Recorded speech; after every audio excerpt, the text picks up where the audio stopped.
Great Spirit Father, we come before you at this time in the midst of your divine creation to pray unto you in behalf of all of the indigenous nations of our land and the leaders thereof.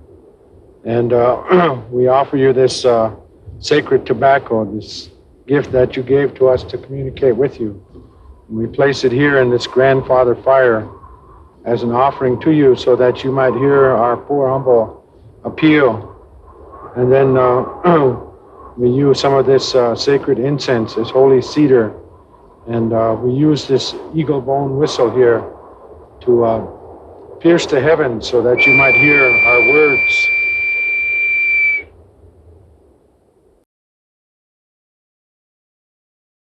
"499 years ago, from what we call the Bering Straits to the utmost end of Tierra del Fuego in South America, this great turtle island was a totally brown universe.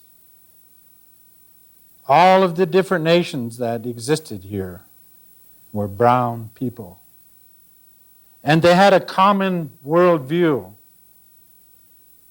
They believed that there was a power greater than they who had made this creation the way that it was. And from the time that they opened their eyes and their ears and stood upright, they set about trying to communicate with that greater power, and they set about trying to understand their place in this creation.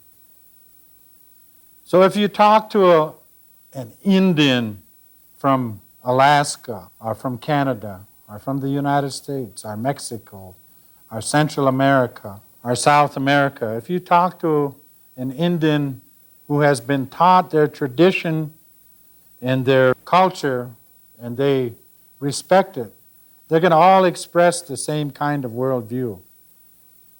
That this creation functions in a certain way, and that all of us are supposed to find our place in it and to live in harmony with it.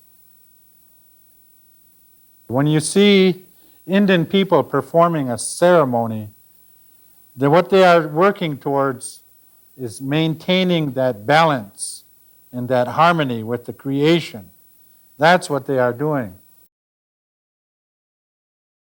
So we brought a group of tribal chairmen representative of the Indian tribes across the United States, and we sat down around a table and we talked about what it is that is confronting American Indians today that is inhibiting our development and our growth as a people to achieve the things that our people want. And the man in charge of this whole event was a Greek immigrant. And he had this marvelous process of what we call issues management. And he had been using it for 20 years. And so he applied this process to us Indian people there. And after 3 days of drawing his evaluation out on the wall, he was about ready to pull his hair out. And he said, "You Indian people," he said, "according to my process of evaluation on conflict," he said, "your problems are 5 times more complex than anything that I've ever come in contact with before." He said, "Why is that?" And I looked at him, I said, "Well, my friend, it's your damn fault." And he said, "What?" I said, "For over 40,000 years, my people, the brown people of this part of the universe, they lived here, and they had harmonious living with the creation. They had ways of peacefully resolving conflict through the use of this sacred tobacco. They had ceremonies that they used to settle differences." I said, "But you Greeks," I said, "one of you had a thought over there at one time, and you changed a whole lot of thinking. You put aside the intuitive, cyclical thinking, and you created linear, rational thought. And you were so effective at dispensing that linear, rational mode of thinking, that you infected all the people of Northern Europe. And when that poor, lost Italian wandered over here, he brought all that garbage with him. And that's why we Indians have these problems that we do. So it's your fault, my friend. And he looked at me, he said, well, if that's true, he said, what's the answer to the problem? I said, well, it's very basic, very simple. I said, within human families, people that know how to interact on a personal level, I said, the grandfathers and the grandmothers, they're the revered repositories of wisdom within the family, if you have respect for your elders. So if you have any problems, you come before your elders and you present them with a small token of some kind, a gift of tobacco, something good to eat, or maybe something good to wear. And you ask your elders for advice how to resolve this difference. I said, in this part of the world, and I quoted Luther Standing Bear, the very earth upon which we walk is made up of the flesh, blood, and bones of countless generations of our ancestors. I said, we are the grandfathers and the grandmothers of the human family in this part of the universe. So I told him, it's very simple. There's approximately 250 million people within the United States of America. And 2 million of those are Indian people. Now, if I and every other Indian adopts 250 of you guys, and we re-educate you as to what life is all about, then we've solved the problem. So I have a list. If you want to sign up, I'm very willing to become your Dega, your uncle. Because with the coming of the Europeans into this part of the universe, there were 3 things that they brought with them that changed everything for us. One was their geopolitics. At the coming of Columbus, there was a great war going on in Europe called the 30-Year War. All of these emerging nations, Spain and France and Germany and England, Holland, there was a tremendous political power struggle going on as to who was number one. And that was brought over here. That power struggle was brought over here. And it was imposed upon us Indian people. We were obliged to choose up sides. My tribe, the Ho-Chunks, the Winnebagos, came into contact with the French first. They became our friends. They intermarried with our women. Some of our best leaders were half French and half Winnebago. And so when that period of time came called the French and Indian Wars, it was the Ho-Chunks fighting with the French against the English and their Indian allies. And that happened all across this land. Indian people who had absolutely no reason were drawn into this great power struggle between these European nations. And it really didn't change because after the American Revolution, again we were obliged to choose up sides. By then, the French had been driven out of our part of the country back to Canada, and we had become allied with the English. And we fought against the American colonists. And we know how the war turned out, and then the American colonists came into our part of the country and began to take away our land.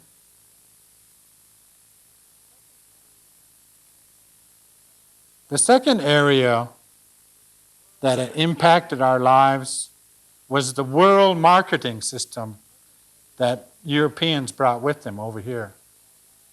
At their coming, furs and felt were in high fashion in Europe. So there was a tremendous demand for fur-bearing animals. In my part of the country, where my ancestors used to live in the western Great Lakes, the land abounded with fur-bearing animals of all kinds. One of the things that was discovered was that the beaver of North America had hair 3 times longer than that of the beavers of Europe. Now, felt made out of beaver hair lasts so long depending on the quality of the beaver hair. And European beaver felt didn't make hats and other felt articles that lasted very long. One good rain and the hat started to droop, you know. But longer beaver hair made better felt. So the fur trade came.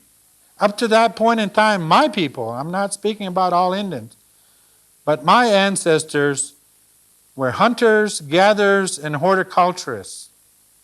That was their economic base. Because they were so proficient at what they did, where they lived in very large villages around a certain area that's known as Lake Winnebago today. They lived in villages of 1,500 to 2,000 people. They lived in large gable-roofed houses. They had all the abundance of game and fish. They planted large communal gardens. They stored up things for the winter.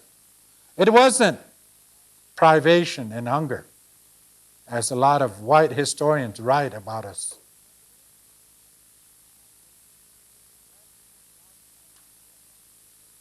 That's the kind of lifestyle we enjoyed.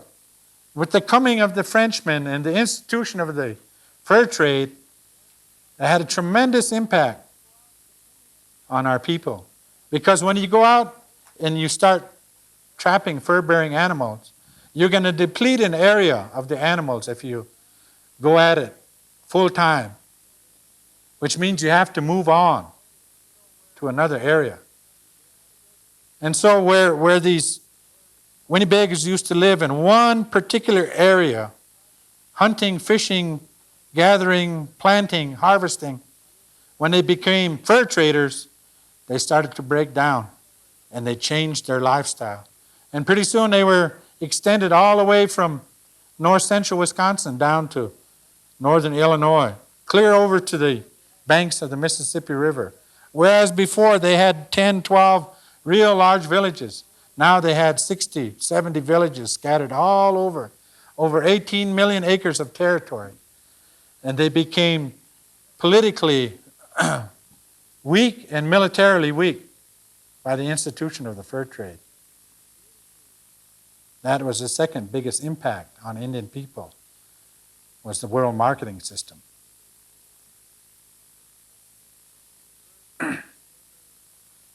When furs fell out of favor, when other materials began to be used for high fashion, and felt was no longer considered a marketable commodity, then the fur trade fell off.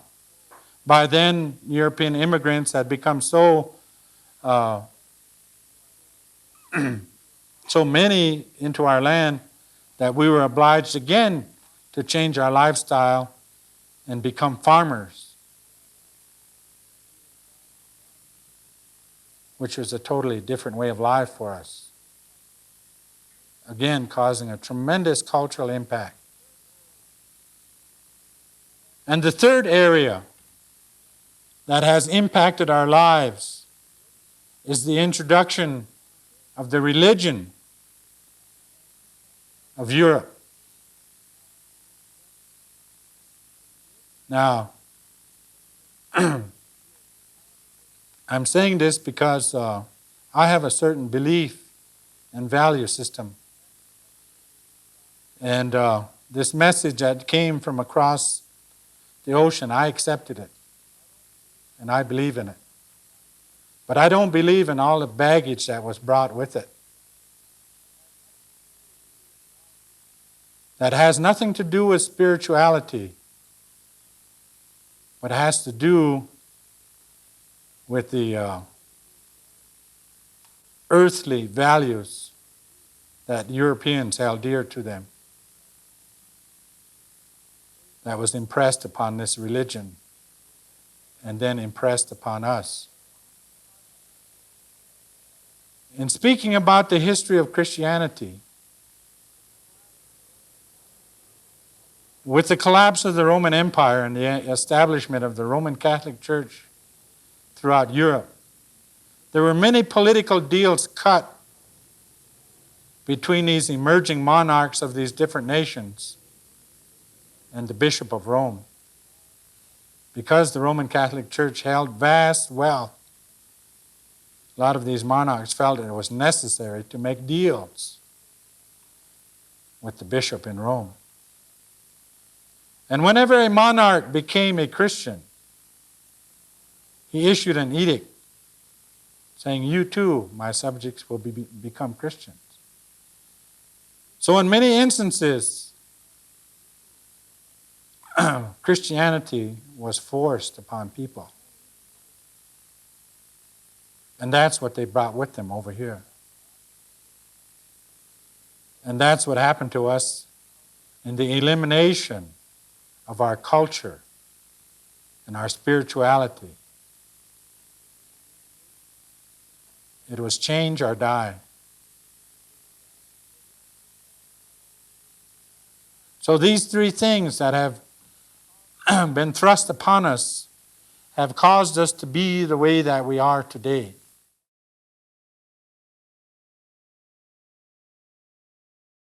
There are natural thinking people all over the world. Intuitive cyclical thinking. That's the way mankind was created. All over the world.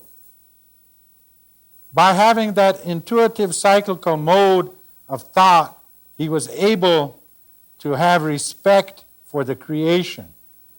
He was able to see and to communicate with all of the creation. And through that, everything was sacred to him. And so his life was patterned that way. This intuitive cyclical thinking is still very much alive. But the offspring of linear rational thought, science and technology, has become the god of many people. Many people think that we have the capability to resolve any problem confronting humankind if we just put our minds to it and use scientific thought and technological thinking.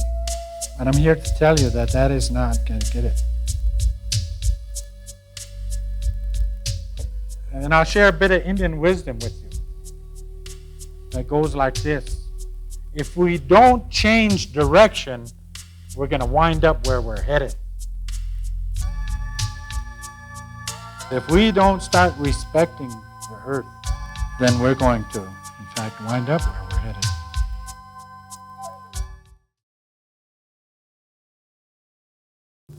So this is what I'm talking about when I talk about the rebrowning of America. Because all of this knowledge lies within the traditional indigenous minds of people from the different corners of the world who have come here to our part of the universe. All this knowledge is here in this land today. But for 500 years now, we've been going down this one road of linear rational thought that takes the sacredness out of everything. By rational thought, everything has lost its sacredness and its holiness. To us, the earth is our mother. The clothes you wear, the food you just ate, the transportation that brought you here, the home that you live in, everything that makes life possible and enjoyable for you comes out of the earth.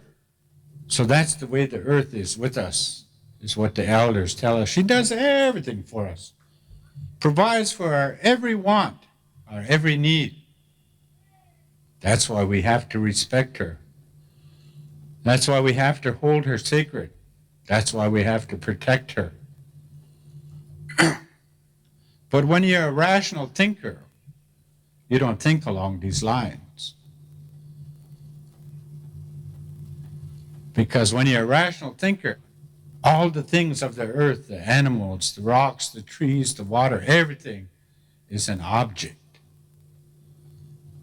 And when it's an object, you can do anything you want to with it, and you will not have a guilty conscience. We pray for 7 generations ahead. Whenever we're going to do something, we think 7 generations ahead about what we say to the Creator and what we're going to do. Because we want all of those descendants of ours who are not even born yet to enjoy this earth the way that we do, to have the blessings of the earth that we enjoy. That's what we want for them. So that's why we think and act the way that we do. And rational thinkers seem not to have that in mind for the future. So that's why I was saying the rebrowning of America is a very important thing. At the current time, somewhere between 20 and 25% of the population of this country is made up of people of color. The projections are by the turn of the century, 1 out of 3 people will be a person of color. And within the first 25 years of the 21st century, people of color will be the majority in this land of ours. That is what the social scientists are telling us. And so in my travels, in my discussions with people, I'm raising this question. When that event comes to pass, where people of color are the majority in this land, are we going to continue down the road that we are currently walking? And if we are, what is going to happen to us?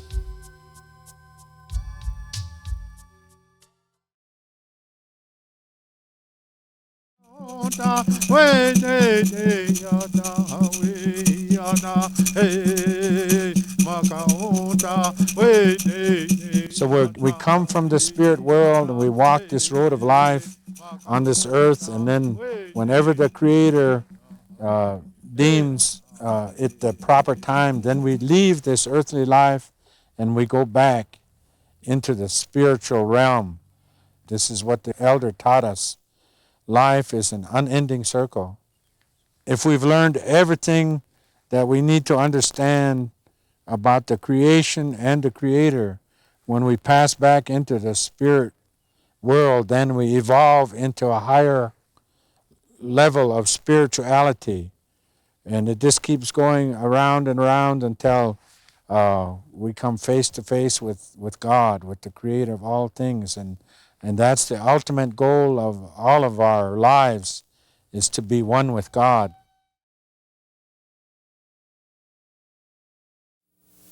I had a grandfather who told me, when I used the word love in a speech one time, he said, "Grandson, do you know what that word means? Love, what does it mean?" So I tried to explain to him. And he told me there's no comparable word within the Winnebago language. We have to invent words to try to define what that word love means. He said there were 3 things that made life possible for our ancestors. One was respect. To have respect for your fellow man and for the entire creation. Live your life paying respect to every other being. He said the second is compassion. Compassion for your fellow man. If we didn't have compassion for one another and helped one another, where would we be? The third thing he's talked about was honor. Honor your fellow man. He said if you're going to be scolding people and getting after people for their behavior, you're going to create ill will and ill feeling, and it's not going to go away.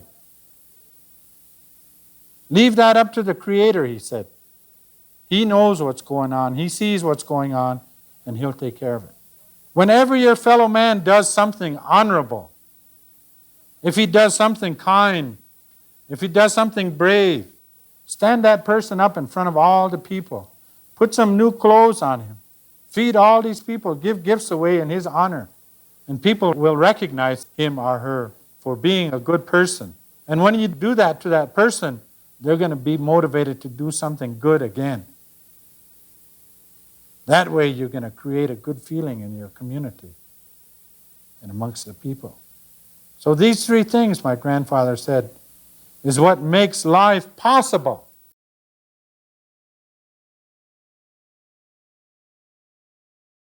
It wasn't until I was 28 years old that I began to understand that I could be doing something worthwhile with my life, and began to change my thinking and began to find ways to serve my fellow man.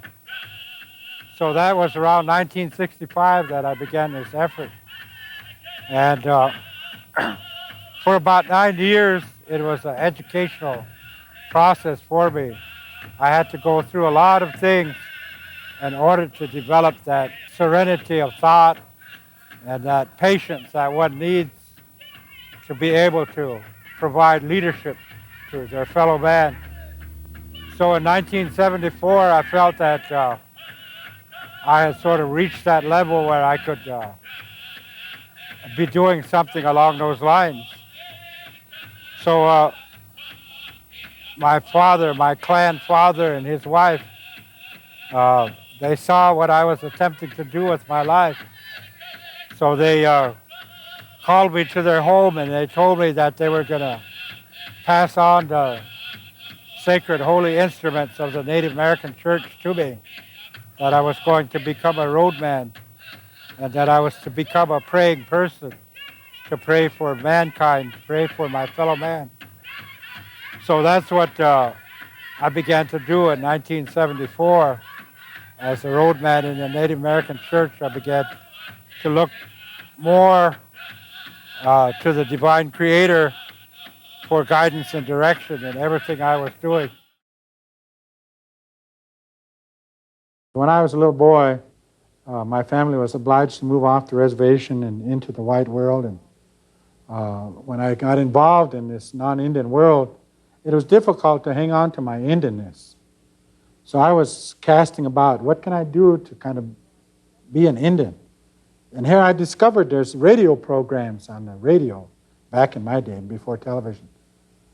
So I'd run home after school and I'd dial the radio, and sure enough, this program would come on, The Lone Ranger. And I really liked that program because whenever this white man, the Lone Ranger, wanted to know something, he'd always turn to his faithful Indian friend. And so his faithful Indian friend would get on his pony and ride across the prairie and come to a track and get off and put his ear next to the track and listen. Then he'd get on his pony and ride back across the prairie, leap off his pony and say, "Kimo Sabe, Union Pacific has freight train, 2,339 yards and 2 feet down a track.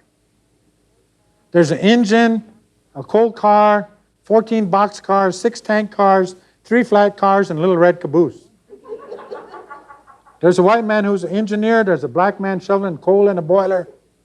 A little yellow man working the brakes." And I'd be amazed, sitting there listening to the radio. Hey, man, this Indian is sharp. Just listening to the railroad track, and you can pick that all up. So in later years, when I grew up and I went back to the reservation, I was out walking over the hills one day, and here I came to the road, the highway. Lo and behold, there's an Indian there with his ear next to the road there. So I walked up to him, and he looked up at me, and he said, "Black 67 Cadillac, Texas license plate, blonde woman driving, 2 kids in the back seat." I said, "You can tell all that by listening to the road?" He said, "No, you dumbass, I'm trying to tell you who ran over me."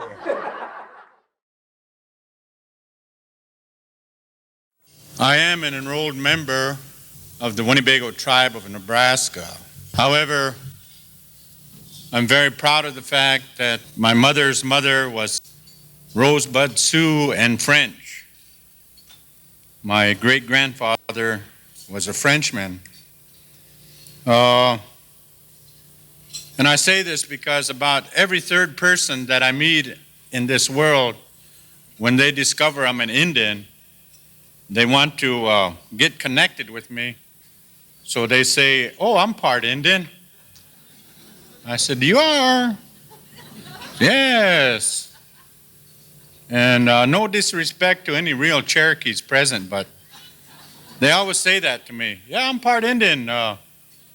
My great-grandmother was Cherokee." "Oh, is that true?" "Yes, my great-grandmother was a Cherokee princess."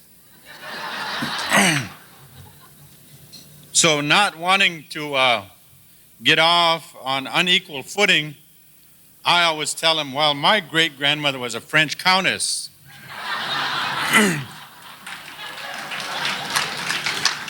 That way we can look at each other in the eye.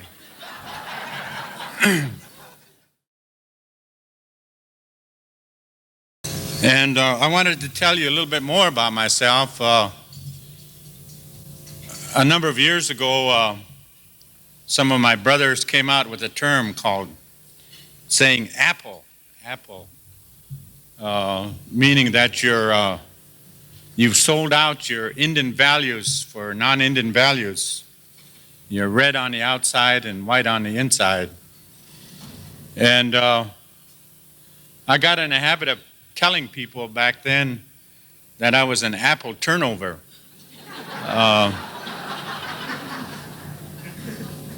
Because a significant part of my early life was spent in various mission schools and federal boarding schools where I was subject to a lot of non-Indian brainwashing.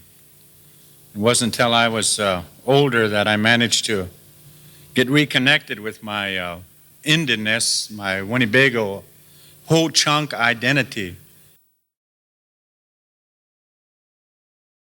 In 1980, I was invited to attend a very major conference in Merida, Yucatan, in Old Mexico.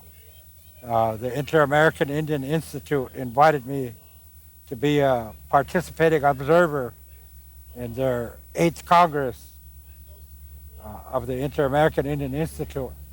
So while I was there in Yucatan, I became acquainted with Indian relatives from Central and South America, and I began to understand how immense the challenge was for the indigenous people to preserve our way of life and to preserve our culture and our spirituality. So I began to devote some of my time and energy to that effort. In 1982, I went to Regina, Saskatchewan to attend the World Assembly of First Nations, and I spoke about health issues at that conference and shared some of my thoughts and feelings with people over there. I had been elected the president of the oldest, largest Indian organization in the United States, the National Congress of American Indians. That happened in September of 1985. And then we invited the Inter-American Indian Institute to come to the United States. So we had the 9th Congress in Santa Fe. And out of that conference came many important resolutions concerning the needs of Indian people throughout the Americas. So from there on, I began to do some more international travel. I went back to Vancouver, British Columbia. I went to Bogota, Colombia, to be an observer of the negotiations between the Sandinistas and the Indian organizations of the Atlantic Coast region of Nicaragua. And I went to Australia in 1989 to attend a worldwide conference on the environment. As a leader, his commitment was remarkable and really boundless. Like many Indian leaders, he was called on to do so many, many things, both local and regional and national, and required to be well versed in law and history and his own language, and to represent his people in innumerable forums, from a Kiwanis club to the United States Congress, and he would treat all of those occasions as important occasions and give his best. And many of those trips took him far away, and most often on the most bare bones of budgets that would have suggested to most of us we ought to stay home that day. When you think of all the issues that a leader of a people has to attend to, and all the crises, of course, that come up and take a lot of your attention for a short period of time, usually,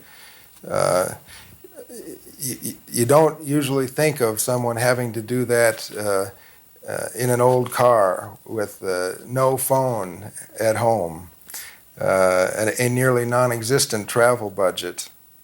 I mean, sometimes even like having to borrow a car to get to the next meeting, and then to show up there as the keynote speaker, and just be highly respected for the meaning that you brought to whatever gathering that was.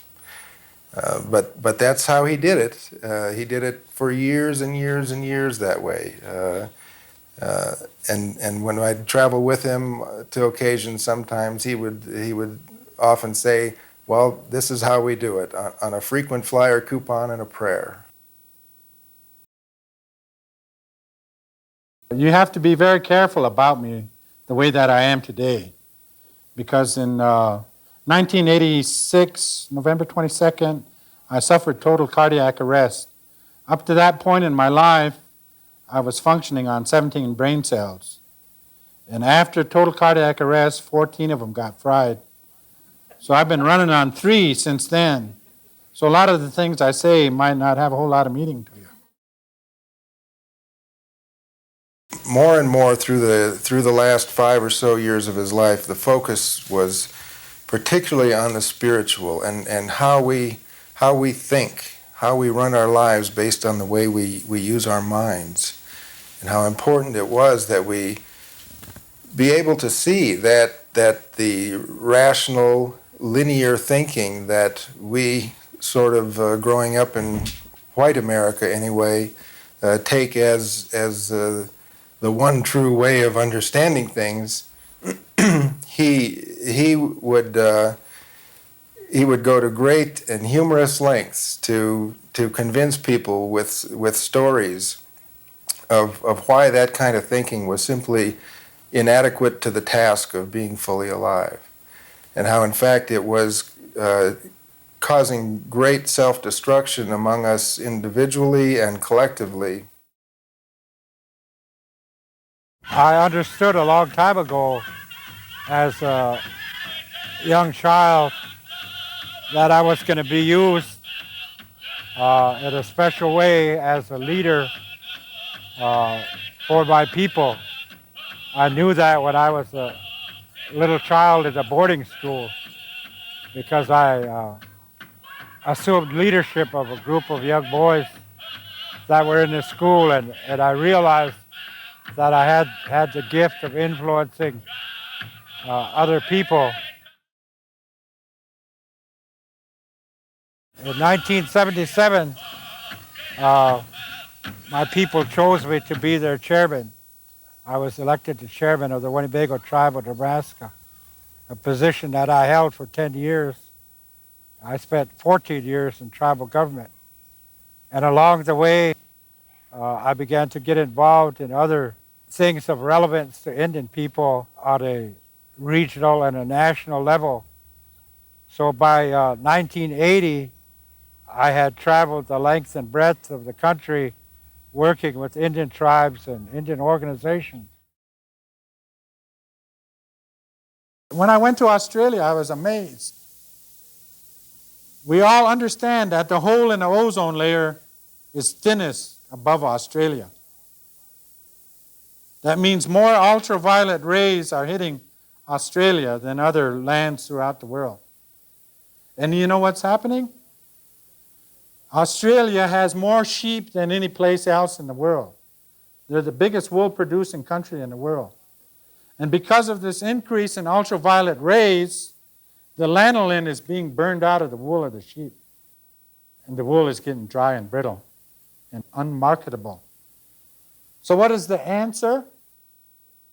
Polyethylene jackets for the sheep. Pursuing that linear rational mode of thinking. And I'll share a bit of Indian wisdom with you that goes like this. If we don't change direction, we're going to wind up where we're headed. If we don't start respecting the earth, then we're going to, in fact, wind up where we're headed. So it still goes on. It's been going on since time immemorial, and it continues on yet today.